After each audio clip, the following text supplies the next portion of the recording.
Flight AA1147 lifted gently from the runway under a washed blue morning sky. Inside the cabin, nothing felt extraordinary. The engines hummed evenly. Seatbelt signs blinked off. Passengers settled into routine. It was the kind of flight designed to disappear from memory the moment it ended. Elena moved quietly down the aisle in her flight attendant uniform, shoulders slightly lowered, eyes always respectful, voice carefully soft. She never walked too fast, never made eye contact for too long. Years of practice had taught her that invisibility was protection. She was a single mother. That much was obvious. Everything about her life revolved around stability. Her reason for being on this flight sat in row 6. Leo, 8 years old, swung his legs above the floor, gripping a plastic superhero figure whose paint had faded from years of use. Elena had chosen this route deliberately, accepting a lower pay grade and longer shifts just to stay close to him. Pride was negotiable, survival was not. Then Brick stood up. He was enormous, thick-necked, scarred, and careless with space. As Elena passed, he extended his leg just enough. The tray in her hands flipped. Water exploded across the aisle. Elena fell hard, her knee slamming into the carpet. Pain flared, sharp and immediate. Laughter followed. Someone muttered an insult. Elena bowed her head. "I'm sorry, sir," she said quietly.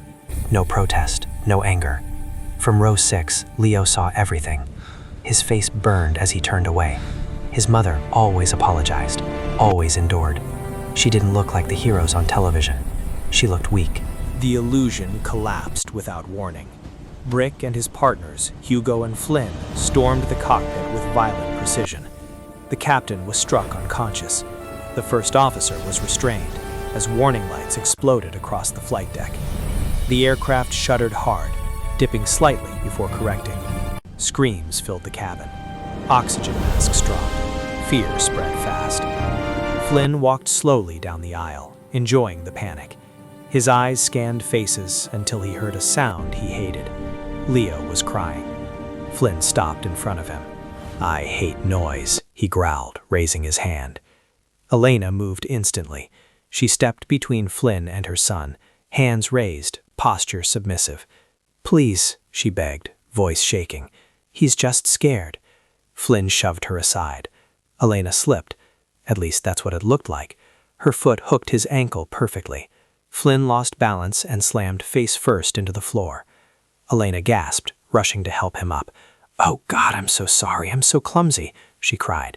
Flynn was furious, but suspicious of nothing. To him, she was just another weak woman. Leo saw something else. For a split second, he caught his mother's eyes. They were cold, focused, completely unafraid. The aircraft lurched violently.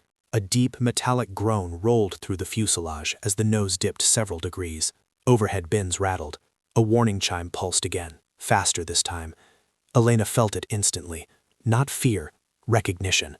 The fight in the cockpit had damaged the hydraulic control lines. This wasn't turbulence. This was a wounded aircraft fighting to stay alive. She glanced toward row 6. Leo's hands were clenched around the armrest, his eyes wide, breathing shallow. In that moment, Elena understood something with brutal clarity. The mask was no longer enough. Submission would no longer protect him, or anyone. She staggered deliberately toward the rear galley, drawing Flynn's attention. Hugo followed, eager and careless.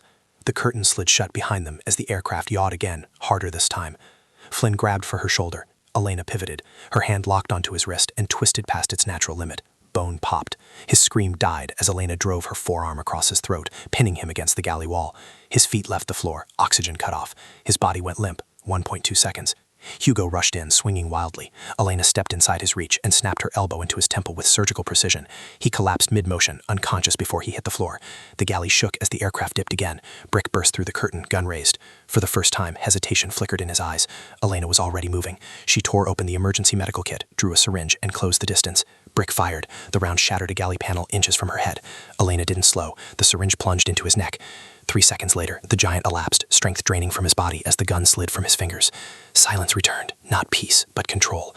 Elena stood still for half a breath, listening to the aircraft, measuring its struggle. Then she turned. Leo was watching through a narrow gap in the curtain. He didn't cry. He simply stared at his mother, realizing the world he thought he knew was gone. The cockpit door slid open. Heat, smoke, and the sharp stench of hydraulic fluid filled the air.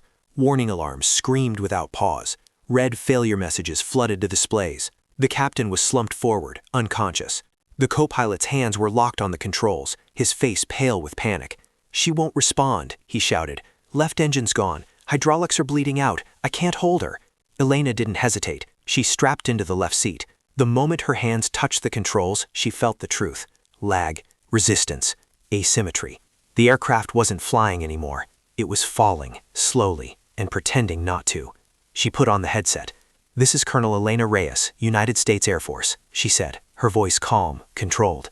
"Call sign Phoenix. I have the aircraft." The cockpit went quiet except for the alarms. Air traffic control froze. At Luke Air Force Base, sirens sounded. 2 F-22 Raptors launched within minutes, climbing hard with afterburners lit. Elena ignored civilian check-control systems, rerouted power, and began flying the aircraft the way she had flown damaged fighters over hostile territory. Differential thrust. Right engine increased. Left engine, barely alive, balanced carefully. Yaw corrected, not with control surfaces, but with power. The aircraft stabilized unnaturally, held together by skill alone. "Phoenix," a voice crackled over the radio, disbelief breaking through discipline. "Viper 1 has visual. Is that really you?" Elena exhaled once. "Affirmative," she replied. "Stay with us." Outside, the F-22s slid into escort position, close enough for their pilots to see the shredded wing and failing engine. They had never seen a civilian aircraft flown like this. In the cabin, Leo felt the vibration change. The chaos softened into something steady. He looked out the window. 2 sleek gray fighters flew beside them like guardians. For the first time since takeoff, Leo wasn't afraid, not because the plane was safe, but because his mother was flying it. The aircraft rolled to a complete stop. For a single heartbeat, there was silence. Then the cabin exploded. Applause thundered through the aisle. People cried openly. Some laughed in disbelief. Others dropped to their knees, whispering prayers of gratitude. Strangers hugged each other, bound forever by the knowledge that they had all come terrifyingly close to dying. Outside, Phoenix Sky Harbor Airport was unrecognizable. Fire trucks lined the runway. Military vehicles blocked access roads. News helicopters circled overhead, their cameras already broadcasting live images to millions of screens around the world. When the cabin door finally opened, the reality waiting outside was overwhelming. At the foot of the stairs stood General Solomon, Elena's former commander. His uniform was immaculate, his posture rigid. This was a man who had once sent her into missions no one else survived. As Elena appeared, holding Leo's hand, the general raised his arm and rendered a full military salute, the highest he could offer. "Welcome back," he said firmly. "Welcome home, Colonel Phoenix." Camera shutters erupted. Reporters shouted over one another. "Is it true you neutralized 3 hijackers alone? Did you really land the aircraft with 1 engine and no hydraulics? Why was a decorated combat pilot working as a flight attendant?" Elena ignored them all. She knelt in front of her son, blocking out the noise, the lights, the world. "I'm sorry you saw me bow my head," she said quietly. "I never wanted you to think that was weakness." Leo's composure shattered. Tears streamed down his face, not from fear, but from pride. He wrapped her arms around her and turned toward the cameras, shouting with everything he had. "My mom isn't weak. My mom is a hero. My mom is Phoenix." The image went viral within minutes. A kneeling mother, a saluting general, a child defending his hero. The legend was no longer classified. Elena never returned to cabin service. Within days, the story of Flight AA1147 dominated global headlines. Aviation experts analyzed footage frame by frame. Military forums erupted with recognition. Former squadron mates came forward, confirming what many already suspected, in full dress uniform, with Leo beside her. As her promotion orders were read aloud, the room rose to its feet. She was officially promoted to Brigadier General, an advancement accelerated by circumstances no training manual had ever anticipated. Her next assignment carried enormous weight. Elena was appointed commander of the United States Air Force Test Pilot School, where the most dangerous aircraft in the world were flown to their limits. Under her leadership, doctrine changed. Pilots were no longer trained to assume systems would work. They were trained to assume failure and adapt. The civilian world followed. International aviation authorities implemented new emergency protocols inspired by AA1147. Airlines began quietly cataloging military-trained passengers capable of assisting during crises. What had once been unthinkable became policy.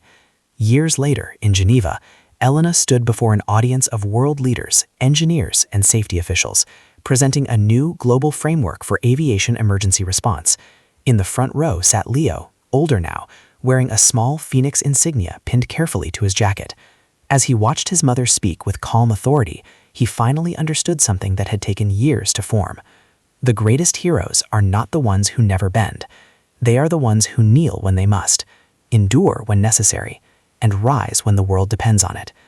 And sometimes they do all of that for a single child sitting in row 6. Flight AA-1147 was cruising at altitude when 3 hijackers took control and the aircraft began to fail. Passengers screamed. The pilots were losing the plane. Then a quiet flight attendant stepped forward. She had just been humiliated minutes earlier. She was a single mother trying to keep her job, and her 8-year-old son was watching from row 6. The woman everyone thought was weak was actually a legendary U.S. Air Force combat pilot known by one call sign, Phoenix. When F-22 fighter jets were scrambled to escort the damaged airliner, even the military couldn't believe who was flying it. Before you watch the full story, comment below where you're watching from, and make sure you subscribe, because stories like this prove that heroes don't always look the way you expect. That day, Flight AA-1147 landed safely, not because the aircraft was perfect, but because someone knew how to fly what was broken. Elena didn't rise for medals, she rose for her son, and in doing so, she saved everyone on board.